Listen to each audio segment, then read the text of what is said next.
เอาน้องเบยไปอยู่ใกล้บ่าวสายฝนแม่นบ่ แม่นบ่โดยคือจุดประสงค์ที่ว่าบ่แซนเข้ามามื้อนี้น่ะเนาะก็ทางบ่แซนก็มาตามทางเพิ่นบอกที่นะทางผู้ใหญ่เนาะเพิ่นว่าเพิ่นมาในมื้อนี้เนาะมาในมื้อนี้น่ะทางแม่เพิ่นอยากให้คุยกับทางในบ้านทางหยังก็บ่ได้น่ะ ในบ้านและคณะบ้านนั่นแหละ เนาะทางเพิ่นก็ได้ กำลังเคลียร์อยู่ กะอยู่พุ่นก็ดีคือกันเพราะมันสะดวกเนาะอยู่พุ่นก็คือว่า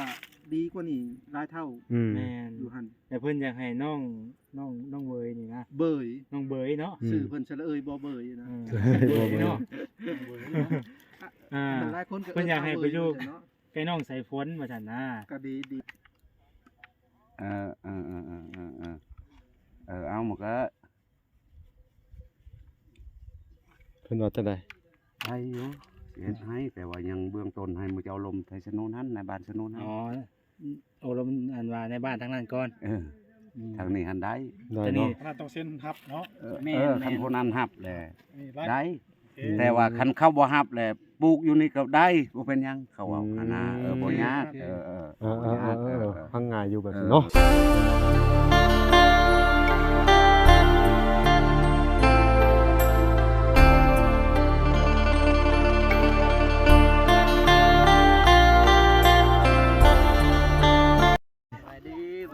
สวัสดี สวัสดีบาสนา โอ้ โดยเนาะเพิ่นมาอัน ชุดโหดดีๆพูดสภาพเฮากัน สวัสดีวะเฮาบ่เซิน ทั้งสภาพทั้ง สวัสดี โอ้ยว่ะ ไปให้ตาออนใบยุ่งง่าย เข้า ไป มา เดินเจิงกูแตะเปาะทางแดงพวกเอ้ย ครั้งแรก ทางบ่เบย อืม ท่านบ่าวสายฝนบ่พามา แม่น เพิ่นฮู้จักทางอยู่เนาะ แม่นโอ้ยกันคือว่ามาเองบ่ฮู้เด้ถ้าว่าน้องสายฝนเพิ่นบ่มานี่มันบ่จักทางเข้ามาเลย เอาหมดก็ ย่างในบนครัวนี่เนาะ แม่นเชียร์อยู่ตัวนั้นน่ะหมองครัวน่ะยันว่ามีไม้ฮักอย่างกันนะจะมาลงมาไม้เบิ่งเมื่อกี้นี่น่ะ ก็คือสำหรับมื้อนี้เนาะแบบว่าสิเอาบ่าวสายฝนไปอยู่ใกล้เอ้ย เอาน้องเบยไปอยู่ใกล้บ่าวสายฝน แม่นบ่ แม่นบ่ โดยคือจุดประสงค์ที่ว่าบ่แซนเข้ามามื้อนี้น่ะเนาะก็ทางบ่แซนก็มาตามทางเพิ่นบอกที่นะทางผู้ใหญ่เนาะเพิ่นว่าเพิ่นมาในมื้อนี้เนาะมาในมื้อนี้น่ะทางแม่เพิ่นอยากให้คุยกับทางในบ้านทางหยังก็บ่ได้น่ะ ในบ้านและคณะบ้านนั่นแหละ เนาะทางเพิ่นก็ได้ กำลังเคลียร์อยู่ กะอยู่พุ่นก็ดีคือกันเพราะมันสะดวกเนาะอยู่พุ่นก็คือว่าดีกว่านี่หลายเท่า แม่น อยู่หั่น แต่เพิ่นอยากให้น้องเวยนี่นะ เบย น้องเบยเนาะ ชื่อเพิ่นสระเอยบ่เบยนะ เบยเนาะหลายคนก็ เพิ่นอยากให้ไปอยู่ เนาะ ใกล้น้องสายฝนว่าซั่นนะ ก็ดี คือทางแม่เพิ่นก็เรื่องข้าวเรื่องน้ำเรื่องไงก็เพิ่นก็ว่าสิซอยพอซอยได้อยู่ว่าซั่นนะมันก็บ่ได้หยังมากก็พอได้ซอยทันกันว่าซั่นนะมันอยู่ใกล้กันสินะ แม่น บอกว่าจ่ายโทษชื่อแต่ว่าในลมไม่ไงบนในตาออนบ่ใบยุ่งง่ายเลยเดินละเปาะทางแดงเลยออนเนี่ยตาออนใบยุ่งง่ายเลยเดินก่อนพวกทางเลยละดาวพอสนุนเหรอ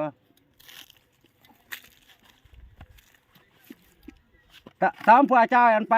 อันตะเจียชื่อก็งอนโทรมาหม่อยกะมื้อเละเฮ้ยธรรมเนียมตะใบยุ่งง่ายหน่อยเลยดัง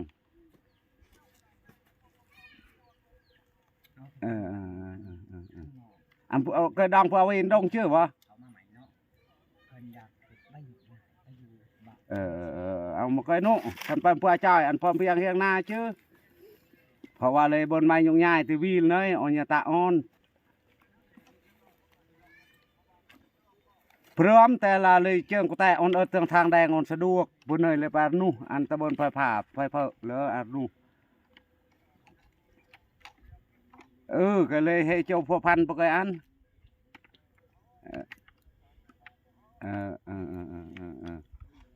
เอาหมดก็ เพิ่นว่าจังได๋ ให้อยู่เฮ็ดให้แต่ว่ายังเบื้องต้นให้มื้อเจ้าลมไทยสนุนหันในบ้านสนุนหัน อ๋อโอ้ลมอันว่าในบ้านทางนั้นก่อน ทางนี้หันได้ แต่นี่ เนาะ ขนาดต้องเซ็นรับเนาะ คันคนนั้นฮับแหละ นี่ ได้ โอเค แต่ว่าคันเข้าบ่ฮับแหละปลูกอยู่นี่ก็ได้บ่เป็นหยังเขาเอาอันน่ะบ่ยากฟังง่ายอยู่แบบนี้เนาะ แล้วก็ทางในบ้านทางนี้น่ะถือว่าอนุญาต ย้ายไปอยู่บ้านสนุนน่ะได้เนาะ ได้ ได้ ก็โอเคขอเพียงแต่ว่าทางพ่อบ้านทางนั้นเซ็น ทางนั้นบ่ฮับเลยปลูกอยู่นี่ก็ได้อยู่นี่ก็ได้บ่เป็นหยัง โอ้ เขาฮับเป็นแนวนั้นนะ โดยลองไปสอบถามทั้งสองเพิ่งสองฝ่ายเนาะ เออ สองฝ่ายสองฝ่ายพี่น้องเอ้ ไป ย ถามเบื้อง มา นั้น ได้ก็ถามทางนี้เพิ่นอนุญาตทางนั้นอนุญาตก็ถือว่าโอเคเนาะ แม่น โดย อ่า โทรหานายบ้านสนุนดูเราเอานะได้ตัวมีแล้วว่าเบอร์ มีอยู่ ก็โทรถามดูแล้ว สิลองโทรเบิ่งเด้อ ว่าน้ำตัวกันว่าเพิ่นว่าโอเค โทรถามดูแล้ว อันแต่ เอากะ กดให้ดูสิถ่ายคลิปแป๊บนึงพี่น้องเอ้ยเดี๋ยวเอาเบอร์ให้เพิ่นก่อน แล้วเนาะบ่ค่อยเนาะ แม่ได้ข่าวดีแล้วบัด เพราะว่าอัน สิให้ทางในบ้านโทรไปหาทางในบ้านสนุนพี่น้องเอ้ย ก็ คื คือ อ ว่า ว่า สะดวกในการไปกันมาของน้องเพิ่นเนาะ ของน้องเพิ่น ถือว่าใกล้เมืองเติบ แม่น ตาคอยคือเขามา ใกล้ แม่ เมืองได้ อุปปา สะ อุ ดวก ด ส ม บายจากทางดำเข้ามาหา นี่แหละพี่น้องเอ้ยเนาะที่ว่าทางบ่แซนเข้ามามื้อนี้ก็ บอลเพิ่น เข้ามาถามทาง มาลุ้นกันนะพี่น้องเนาะ จะได้คิดทุกเจ้าแล้ว ว่าสิเป็นจังได๋พี่น้องเอ้ย เพราะบ้านบ้านสนุนอีกครั้ง ตอนนี้เอารุมกันพี่น้องไม่ได้ทางบ้านนี่ถือว่าอนุมัติให้ได้เนาะ เฮ้ยใหญ่ป้ายนั่นเลยแล้วมอบาวลาบาวแซนเลยแย่เลยไปแย่ฮับอีทบ่เลยแย่ละก่อนพอบ่อยน่ะละดอกบ่เลยเจียงก็แตะไปแย่บ่ก็นึกไว้นูขันปลาก็อมปนาอมไม่รวมวีเนี่ยก็เลยพร้อมเพียงแห่งนาบ่เดิงสมุดไปเลยดังเลยแล้วขันไปเนี่ยถรับเลยจอกไปน้อยเด้อเอามันก็ เพิ่นว่าจังได๋บัด เราผู้เดียวกับบ่สุดคนบ่รวมเบิ่งก่อน อ๋อ ต้องรวมทาง รวม บ้าน บ้านเพียงพร้อมเพียงแห่งนา เขาว่าชาวบ้านเอาถึงเอาได้ เออ เขาจะแต่ชาวบ้านบ่เอาแล้วก็บ่ ชาว แล้ว บ้านหันยันบ่เอาหันบ่พร้อมเพียงแห่งนา มันต้องรวมลูกบ้านนำนี่แหละเห็นว่ามันจักยาก การฮับนี่คือเพิ่นต้องคือทาง ต้องประชุมบ้านน่ะจะเอาบ้านเอาคนนี้มาอยู่นำก็ประชุม เอาถูกต้องบ่หมดบ้าน อ่า คนเขาสิรวมประชาชน เพิ่นยอมรับว่าผู้นี้เนาะ เออ ผู้นี้ ฮับ เนาะ แต่ก็ได้คันชาวบ้านโอ้บ่ได้ก็บ่ได้ นั่นแน่เห็นบ่เพ แต่ ราะว่ามั ว่าน เบื้องนี่หันถ้าว่าสนุนบ่ฮับก็มาปลูกอยู่นี่ก็ได้ฮับ เออ เอาแนวนั้นนะ โดย คัน เอ้า เข้าฮับเลยก็เขียนให้บ่ยุ่งยากไป โดยได้เอ้าพี่น้องเอ้ย จักนี่เพิ่นโทรให้คำตอบบ่จัก เอ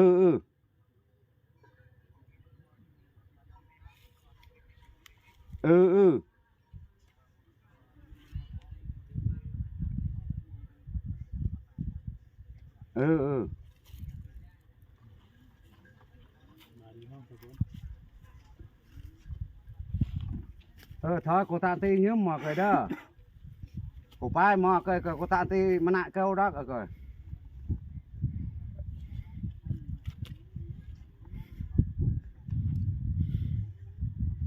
ừ ใจบ่ได้เนาะใช่ไหม คือตอนมาได้เนาะ นั่น เพิ่น แห ว่า ละ ได้บัดนี้ ก็คือเก่ากันแล้ว เพิ่นว่า ในบ้านเราคอยในโทรหาคอยถ้าว่าเขาบ่ฮับก็อยู่นี่ก็ได้เขาแนะนำถ้าว่าเขาฮับเลยสิเขียนให้ อ๋อ ยันในเบื้องนั้น บ่ได้คือเบื้องนี้นะอนุญาตแล้วเนาะยังรอแต่ทางนั้นบัด ทางในบ้าน ทางนั้น เพราะว่าทางนั้นเขาก็ต้องประชุมมันทุกๆครัวเรือนเนาะ คือโตบ่ได้ก็โตตนเพิ่นบุคคลนี่สิไปอยู่พุ่น ห้า ต้อง คนนายบ้านไปเอา แม่นเอาทางลูกบ้านคุมกันบัดนี้ มาเอาแม่บ่เนาะ เออ เขากะเบิ่งหนนะตามเขาเว้าหั่นนะ แม่น นั่นนะ เพราะว่า มันเจ้ามือลมทางสนุนก่อน โดย ได้คือมื้อนี้หรือว่าเป็นมื้ออื่นบ่สรุปมื้ออื่นบ่ มื้ออื่นสรุปมื้ออื่นแม่น มื้อนี้ยังบ่ทัน มันค่ำแล้วมันยาก มื้อ หลายอย่าง สรุปก็ได้จ้ะเนาะ เพราะว่ามื้อนี้เฮาโทรคุยกันแล้ว แต่ว่าเฮายังบ่ได้คำตอบแล้วก็มื้ออื่นจังมาฟังนํกันอีกว่า โดย ทางลูกบ้านเพิ่นนี่ สิพร้อมบ่ ครับพร้อมเพียงเอาทางน้อง ใช้อันนั้นน้องอันเบยไปบ่ เพิ่ นะ มาอยู่บ่เนาะ พี่น้องเอ้ย โดยมีแต่รอฟังคำตอบพี่น้อง รอพังทางนั้นแล้วทางนี้มันบ่ยากอยู่แล้ว มื้อนี้ก็มันก็ค่ำแล้วนะเวลามันก็สิฮอด 5-6 โมงแล้วพี่น้องเดี๋ยวรอเป็นมื้ออื่นเนาะ แม่น ก็ได้เดี๋ยวมื้อนี้ก็พอดีว่าทางหมอแสนก็มีเครื่องมีของมามอบให้ทางน้องเพิ่นนำนะก็ได้ว่า มื้อนี้หมอนี่ปะไว้นี่ก่อนว่าน้องเบย โดยโดยโดย เที่ยวไป เพิ่นนอ เที่ น ยว อยู่ มา ใช้ แม่น เพิ่นนอนอยู่ใช้นี่ นอนเฮือนหลังเลย เตียงเขาหันของพี่น้องเฮาดินตัวนี้เลยจะเรือเฮือนจากนี่เลยที่เก่าหันเขาอยู่น้ำค่อย ดินนี่ซัมปูเลยก็เขาลงตางเลยคอยมาแบ่งในเขา อ๋อ เดี๋ยวนั้นนะดินตอดตัวนี้ โดย สั้นหมุค่อยก็เฮือนเดียวแต่เก่าน่ะอยู่นํกัน โดยโดยโดย เอาลูกเอาเมียเลยก็ลงตางแม่นบ่เนาะ โดยโดยมันสร้างครอบครัวพาครอบครัวมันแล้วเนาะ ครอบครัวไผครอบครัวมัน แม่นแม่นแม่นแม่ เอา น โอเคเนาะ เอาสบาย อ้าว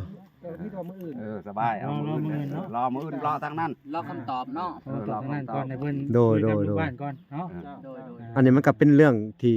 เอ้า อันนั้นอธิบายยากคือกันได พี่น้องกันเนาะคือ อืม เป็นทางลูกบ้านต้องเพียงพร้อมเพรียงกันอยู่แล้ว แม่ ก่อน น ที่ครับคนบุคคลหนึ่งอะ แม่น ในเมื่อสมมุติว่าอันนี้ครับเว้า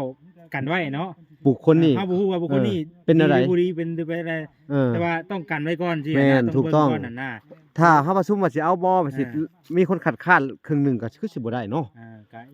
ต้องฝากฟังนํกันตัวนี้เนาะ อ่ะพี่น้องเอ้ย ยังบ่ได้คำตอบเลยต้องรอ แม่นแม่นแม่นแม่นแม่นว่าว่าแซนแม่นแม่น เอา แม่ กัน น สำ แม่ นั น กมื้อนี้เนาะ แม่นแม่นเอ้า อยู่นี่ก่อนมื้อนี้เนาะ อ่า โดยโดย พี่น้องเอ้ยจังได๋ก็รอลุ้นกันไปเนาะ ในบ้านหัน โอเคเนาะพี่น้องเอ้ยพบกันใหม่พี่น้อง